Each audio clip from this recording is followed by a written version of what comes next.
అందరికీ నమస్కారం. నూతనంగా ఏర్పడిన కేంద్ర ప్రభుత్వంలో కేంద్ర మంత్రిగా పనిచేసే అవకాశం దక్కినందుకు చాలా ఆనందంగా ఉంది. మరి ఈ ఆనందానికి కారణమైనటువంటి ఎంతో మందికి నేను ధన్యవాదాలు తెలియజేసుకోవాల్సినటువంటి అవసరం ఉంది. అందులో ముఖ్యంగా ఈరోజు తలుచుకోవాల్సినటువంటి వ్యక్తి మా తండ్రి గారు స్వర్గీయ కింజరాపు ఎర్రన్నాయుడు గారు. ఆయన చనిపోయిన దగ్గర నుంచి కూడా నాకు నిరంతరం వెన్ను తట్టుతూ పైనుంచి ఆశీర్వాదం ఎప్పుడు కూడా అందిస్తూనే ఉన్నారు.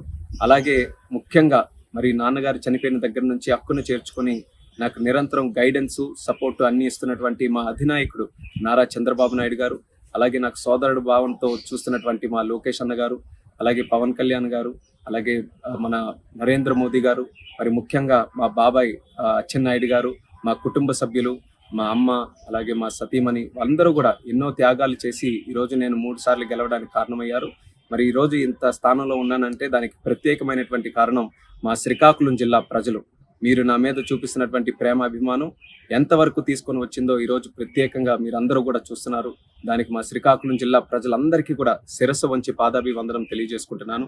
అలాగే తెలుగు ప్రజలు, తెలుగుదేశం పార్టీ కార్యకర్తలు, జనసేన, భారతీయ జనతా పార్టీ కార్యకర్తలు అందరూ కూడా కలిసికట్టుగా మొన్న ఎన్నికల్లో పోటీ చేసి ఒక హిస్టారిక్ విక్టరీని, ల్యాండ్ స్లైడ్ విక్టరీని ఎన్డీఏ ప్రభుత్వానికి రాష్ట్రంలో, కేంద్రంలో ఇవ్వడం జరిగింది. దాని కారణంగానే ఈరోజు ఆంధ్రప్రదేశ్ రాష్ట్ర భవిష్యత్తు చాలా ఉజ్వలంగా ఈరోజు మనందరికీ కూడా కనిపిస్తుంది.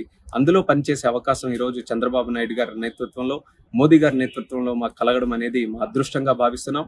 ఈ పదవి మా ఒక్కరిదే కాదు, ఆంధ్రప్రదేశ్ రాష్ట్ర ప్రజలదనేది మళ్ళీ గుర్తు చేస్తున్నాను. ఈ 5 సంవత్సరాలు కూడా తెలుగుదేశం పార్టీ మీ అందరికీ కూడా తెలిసిందే, గత 40 సంవత్సరాలుగా తెలుగు ప్రజలు ఎక్కడ ఉన్నా, ఏ కష్టాల్లో ఉన్నా వాళ్ళ కోసం మేము పనిచేస్తూ వచ్చాం. ఈ 5 సంవత్సరాలు కూడా మీకు ఇచ్చినటువంటి హామీలు, మేనిఫెస్టోలు, అలాగే మీకు ఇచ్చిన ఇన్సూరెన్సెస్ అన్ని కూడా ఫుల్ఫిల్ చేయడానికి రాష్ట్ర ప్రభుత్వం తరఫున, కేంద్ర ప్రభుత్వం తరఫున మా యొక్క సహాయ సహకారాలు అన్నీ కూడా శక్తి వంచన లేకుండా పనిచేసి మీ అందరికీ కూడా న్యాయం చేయడానికి, మన రాష్ట్రాన్ని అభివృద్ధి చేయడానికి మేము అందరం కూడా కష్టపడతామని తెలియజేసుకుంటున్నాం. మరి ముఖ్యంగా ఆంధ్రప్రదేశ్ రాష్ట్రాన్ని మళ్ళీ అభివృద్ధి పటంలో నడిపి దేశంలోనే నెంబర్ 1 రాష్ట్రంగా మనం తయారు చేయాలి. అదే మా అందరి తాలూకు లక్ష్యం.